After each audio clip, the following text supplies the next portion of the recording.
Welcome to social. Kapil Sharma एक ऐसे comedian हैं जिनकी लाइफ स्टोरी बहुत ही इंस्पायरिंग रही है। एक छोटे शहर से आने वाले कपिल ने कॉमेडी की दुनिया में बहुत नाम कमाया है, पर आजकल कपिल अपनी कॉमेडी से ज्यादा उनकी लाइफ से जुड़ी कंट्रोवर्सीज की वजह से चर्चा में है। इस वीडियो में हम आपको कपिल की लाइफ से जुड़ी कुछ ऐसी बातें बताएंगे जो आप शायद नहीं जानते हो, तो आपसे रिक्वेस्ट है कि आप इस वीडियो को एंड तक जरूर देखें। कपिल के स्ट्रगलिंग डेज। कपिल ने अपना career as a theatre artist शुरू किया था और कॉलेज से ग्रेजुएट होने के बाद वो पार्ट टाइम थिएटर सिखाया करते थे। अपने स्ट्रगल के दिनों में उन्होंने पीसीओ में भी जॉब की है और पंजाबी कोरस ग्रुप का हिस्सा भी वो रह चुके हैं, जिसके एक शो के लिए उन्हें 300 रुपये मिला करते थे। ऐसा करते करते कपिल ने 10 साल तक स्ट्रगल किया।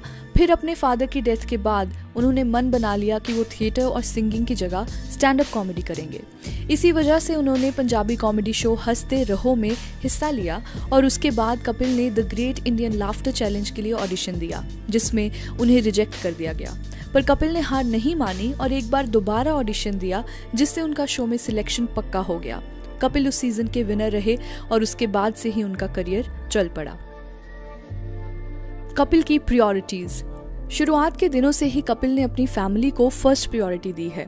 कपिल के फादर को कैंसर था और उनके इलाज के पैसे जमा करने के लिए कपिल दिन में 3 डिफरेंट जॉब्स किया करते थे। कपिल ने एक इंटरव्यू में बताया कि ये उनके लाइफ का सबसे मुश्किल टाइम था, क्योंकि वो जितनी भी मेहनत कर रहे थे उतने से भी वो अपने फादर का इलाज नहीं करवा पा रहे थे। कपिल के पास इतने पैसे भी नहीं थे कि वो अपने फादर को हॉस्पिटल में प्राइवेट बेड दिला सकें। कपिल ने पूरी कोशिश की, पर वो अपने पिता को नहीं बचा पाए। फिर जब उन्होंने अपने करियर को थिएटर से कॉमेडी में शिफ्ट किया, तो उसके बाद भी उनकी पहली प्रायोरिटी उनकी फैमिली ही रही।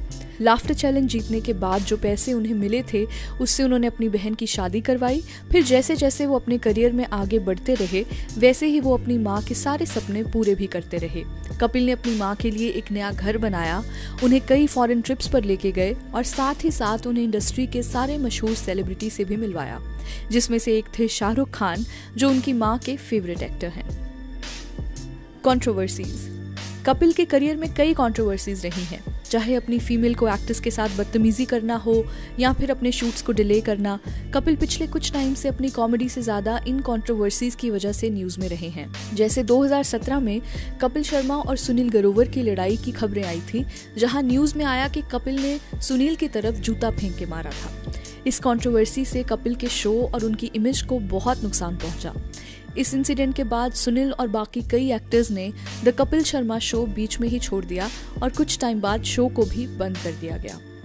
अब जब 2018 में कपिल अपना नया show family time with Kapil Sharma से वापस आए ही थे कि उन्होंने ट्विटर पे विक्की लालवानी नाम के जर्नलिस्ट को अब्यूज किया, क्योंकि कपिल का मानना था कि वो उनके बारे में हमेशा नेगेटिव न्यूज लिखते हैं। तो इसी के बीच एक कॉल रिकॉर्डिंग लीक हुई, जहां कपिल जर्नलिस्ट को गालियां देते पाए गए। तू इतना घटिया आदमी है, तेरी मां दूंगा मैं। You can't speak to me like this. I can't speak to you. News बिकती है मेरी वजह से। You can. बोला नहीं 100 सालों से। You cannot speak to me like this. You have no right. अरे मादर, तेरी बेटी मेरे साथ सोना चाहती है, लिखना उसके बारे में। न्यूज बिकेगी। It just shows your upbringing, sir. Yes, my upbringing is bad. Now what to do? मादर। इसके बाद दोनों ने एक दूसरे के ऊपर केस फाइल किया और इसी के चलते कपिल का नया शो कुछ महीनों के लिए सस्पेंड कर दिया गया। इस कंट्रोवर्सी के अगले ही दिन एक और कंट्रोवर्सी खड़ी हो गई, जहां कपिल ने अपनी एक्स गर्लफ्रेंड प्रीति साइमंस और नीति साइमंस, जो उनकी मैनेजर रह चुकी हैं, दोनों के खिलाफ हैरासमेंट और मनी एक्सटॉर्शन का केस फाइल कर दिया। कपिल का कहना है कि नीति ने उनके साथ 25 लाख रुपए का फ्रॉड किया है।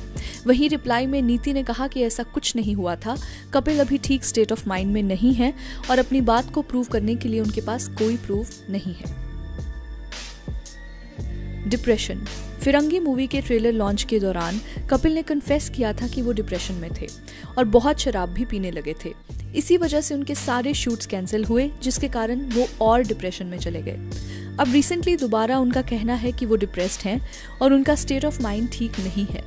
सबका मानना है कि इन सब चीज़ों की शुरुआत सुनील और कपिल की लड़ाई से हुई, पर सुनील ने कपिल को कुछ भी गलत नहीं कहा और अभी भी सुनील उनको बेस्ट ऑफ हेल्थ विश करते नजर आते हैं। कपिल की सक्सेस और उनका फेलियर। अपने स्ट्रगलिंग डेज में 300 रुपए के लिए शो करने वाले कपिल रिसेंटली ही हर एपिसोड में 50 से 70 लाख रुपए कमाया करते थे। उनके शो की रेटिंग्स भी हमेशा टॉप पर रहती थी। पर अब कपिल की लाइफ में सब कुछ बिगड़ता नजर आ रहा है। उनकी रीसेंट फिल्म फिरंगी भी बॉक्स ऑफिस पर फ्लॉप रही। कितनों का मानना है कि कपिल अपनी सक्सेस की वजह से एरोगेंट हो गए हैं और अब वो डिप्रेशन से लोगों की सिंपैथी पाना चाहते हैं। कहा जा रहा है कि ये कपिल के करियर का सबसे खराब वक्त है, क्योंकि उनके कंपेटिटर्स अपने करियर में अच्छा कर रहे हैं और कपिल का करियर डाउनफॉल पर चल रहा है। हम तो यही कहेंगे कि अगर कपिल अपने इश्यूज को सॉल्व करें और इन कंट्रोवर्सी से दूर रहें तो जल्द ही वो दोबारा लोगों को हंसाते हुए नजर आएंगे और शायद ऐसे ही हम भी उनको देखना चाहेंगे। तो चलिए, that's a wrap on this video. आपको ये वीडियो कैसी लगी हमें अपने लाइक्स और कमेंट्स के जरिए ज़रूर बताएं। ऐसी और भी इंटरेस्टिंग वीडियोस के लिए देखते रहिए सोशल, हर उस चीज़ के लिए जो आप जानना चाहते हैं।